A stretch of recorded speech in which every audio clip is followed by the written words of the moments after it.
अब मैं एक ऐसे कवि का परिचय करवाना चाहता हूं कि यहां जितने भी कवि आप देख रहे हो ना, ये सब आमंत्रित किए गए हैं। एकमात्र कवि है जो घर से खदेड़ा गया है, राजेश लखेरिया।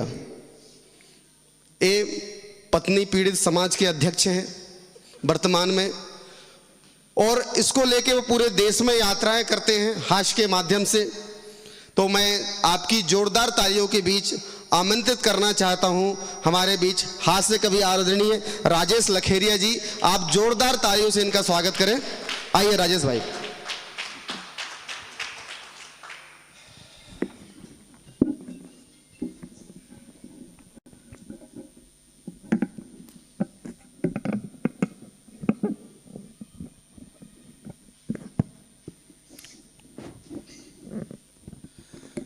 बहुत बहुत धन्यवाद पवन भाई, स्वागत है भाई। आदरणीय प्रीतम भैया ने कहा था कि ये ऐसा कवि है जो कभी दिल्ली का बताता है, कभी मध्य प्रदेश का बताता हूँ। तो भैया मैं बता दूं कि ना मैं दिल्ली का हूँ, ना मैं मध्य प्रदेश का हूँ, मैं पूरे भारत का हूँ। आहा, बढ़िया है। आज क्योंकि 26 जनवरी है, 75वां गणतंत्र दिवस मना रहे हैं, इसलिए मैं कहता हूँ कि ना मैं दिल्ली से हूँ, ना मध्य प्रदेश से, मैं भारत से हूँ। अब कार्यक्रम की शुरुआत में आता हूँ। सबसे पहले माँ सरस्वती को प्रणाम करता हूँ, आप सबकी उपस्थिति को प्रणाम करता हूँ और धन्यवाद देता हूँ पवन भाई को, जिन्होंने इतनी भीड़ को शांत कर रखा है साहब। और एक मैं हूँ जो अकेली पत्नी को शांत नहीं कर पाता। बढ़िया है, बढ़िया है। गलती उसकी नहीं है। अच्छा, गलती उसकी है ही नहीं, क्योंकि भगवान ने लुगाई चीज ही ऐसी बनाई है जो भूखे रह सकती है, प्यासी रह सकती है, हर दर्द सह सकती है, बस चुप नहीं रह सकती। अच्छा है, अच्छा है। वो चुप रहेगी, और कहाँ चुप रहेगी बताता हूँ। स्वागत है। वो सिर्फ एक जगह चुप रहेगी। अगर वहां चुप नहीं रही तो उसका सारा काम खराब हो सकता है, सारा समय बर्बाद जाएगा और पैसा बर्बाद जाएगा। वो कौन सी जगह है बताता हूं। वो घर पे रहती सब पे भारी। प्रीतम भैया ध्यान दें। स्वागत, स्वागत। वो घर पे रहती सब पे भारी, लेती बोल बोल के जान हमारी।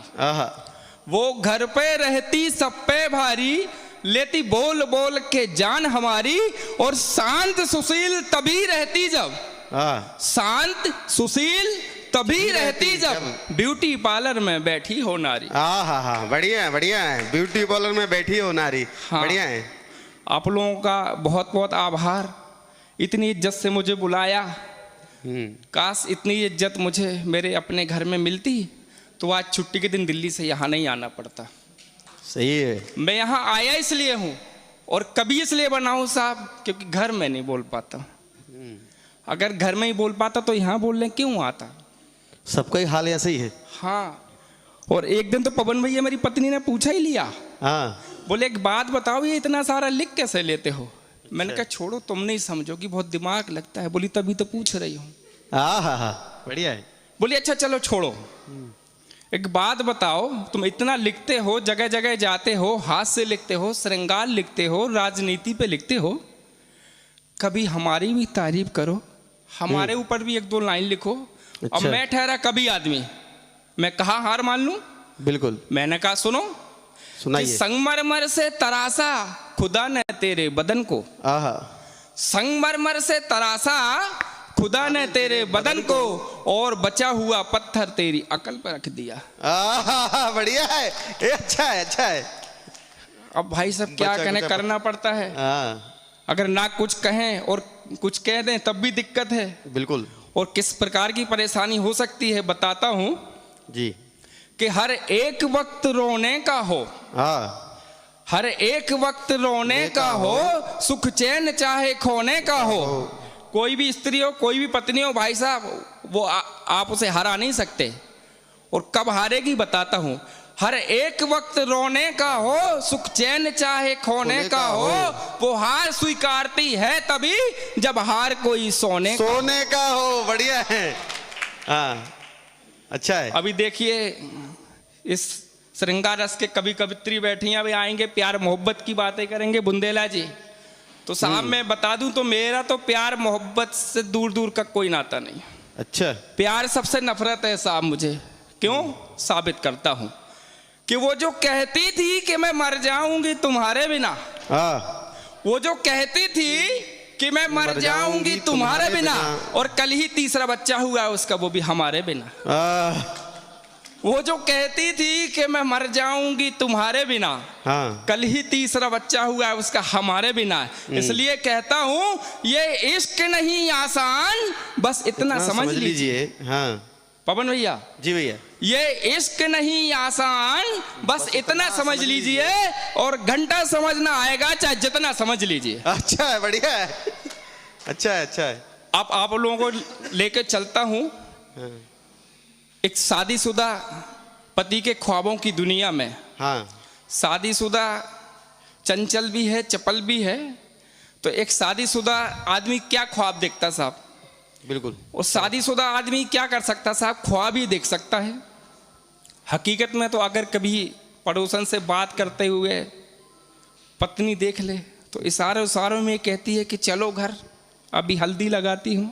वो कहता है क्यों हल्दी क्यों लगानी है, कहीं चोट थोड़ी लगी है। बोले अभी अंदर भी कहाँ चले हो। अच्छा बढ़िया है।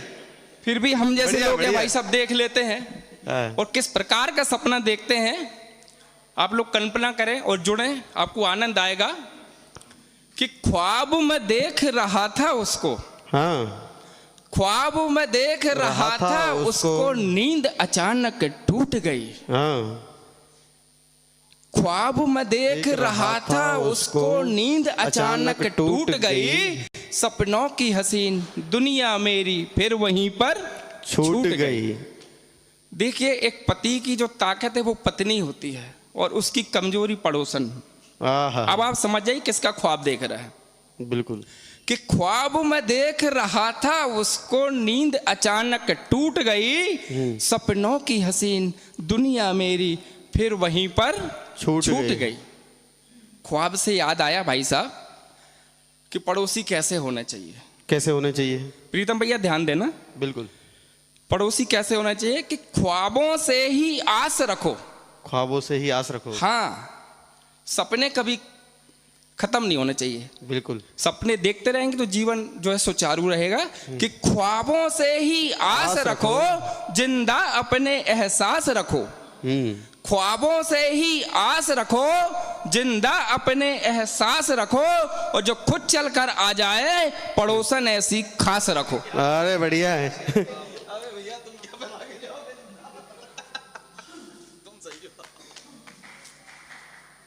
बढ़िया है, बढ़िया है।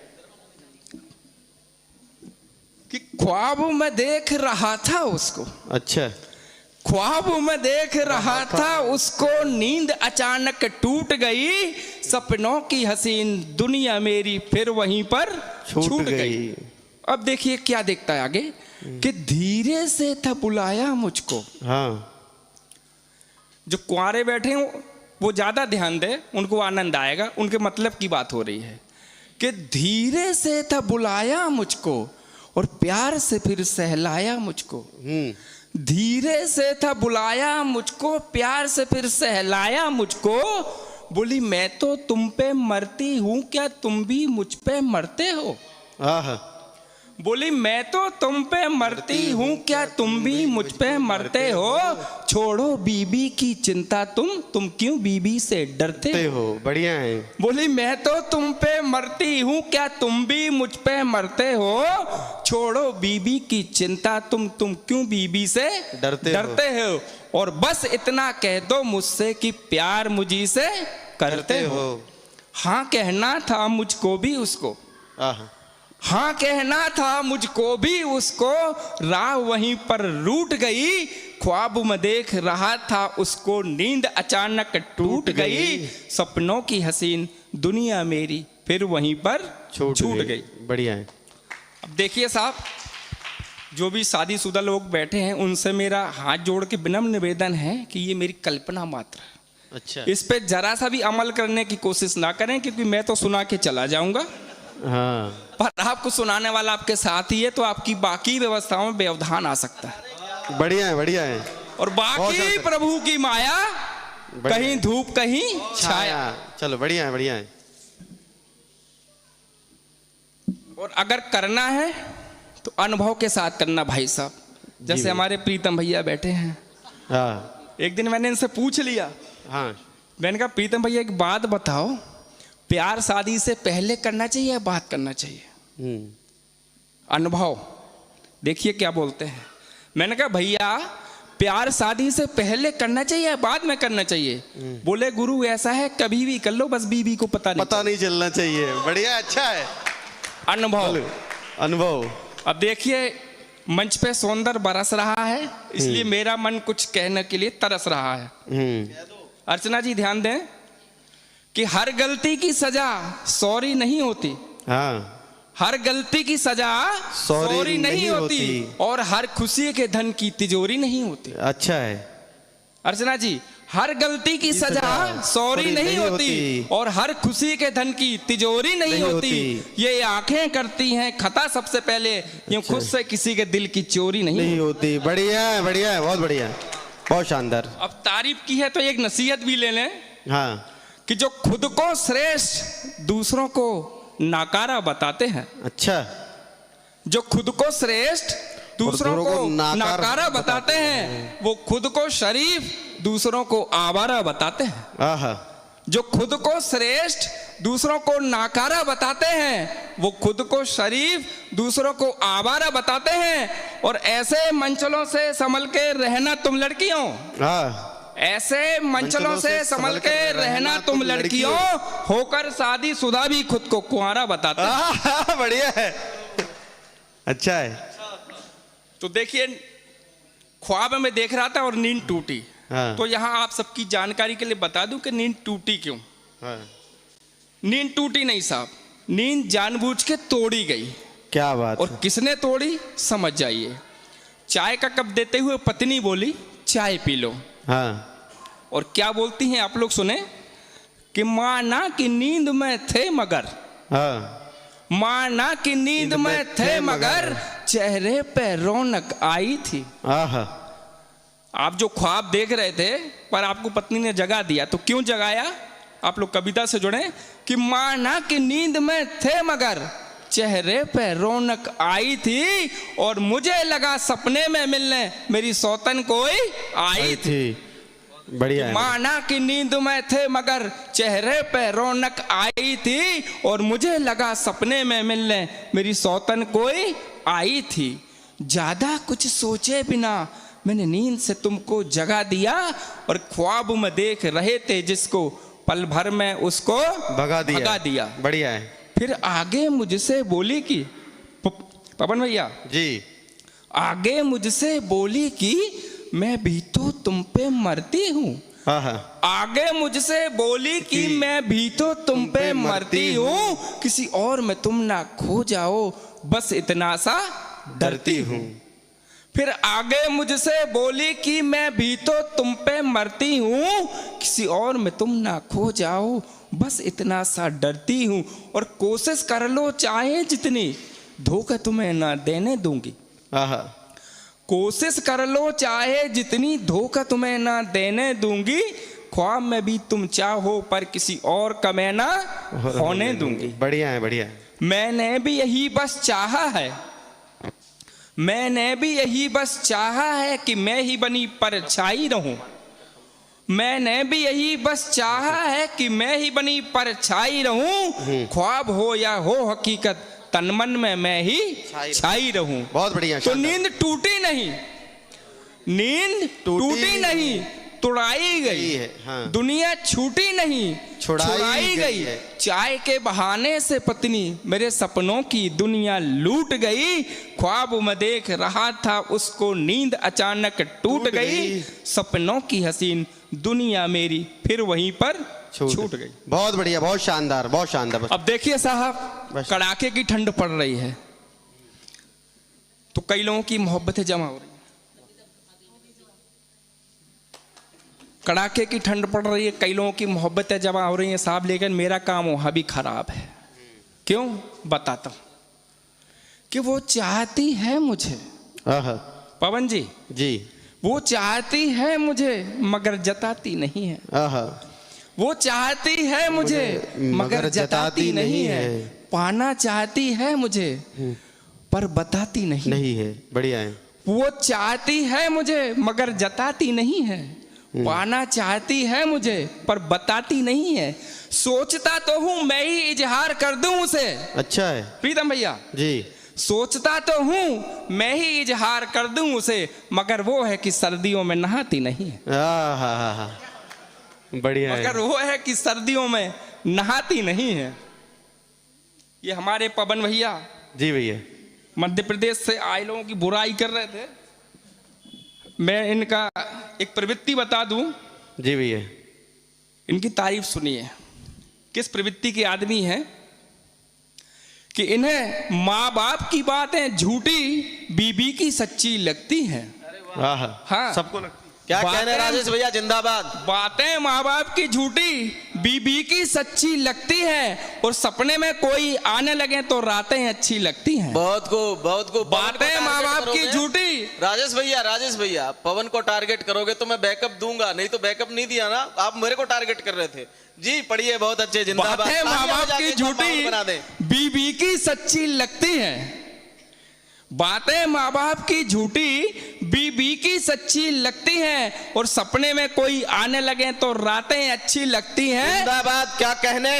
और पवन प्रबल की प्रवृत्ति यही है साहब कि इन्हें अपना बच्चा और दूसरे की बीबी ही अच्छी लगती है। जोरदार तालियां। बहुत खूब, वाह राजेश भैया, जिंदाबाद। ये हमारे बुंदेला जी बैठे हैं।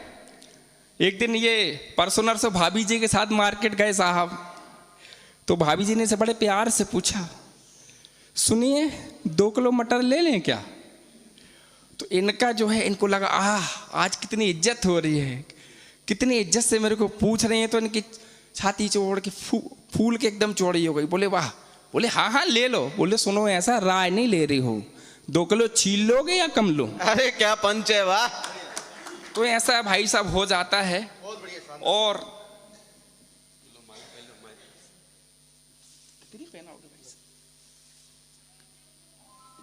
चलिए, अपने स्थान लेने से पहले अपना परिचय दूंगा कि हंसना हंसाना काम है मेरा, हंसना हंसाना काम है मेरा, राजेश लखेरिया नाम है मेरा। हंसना हंसाना काम है मेरा, राजेश लखेरिया नाम है मेरा, और अपनाओ अपनों को सदा, अपनाओ अपनों को सदा, बस यही पैगाम है मेरा। जिंदाबाद, जिंदाबाद। बहुत शानदार। जैसा आप पढ़ रहे थे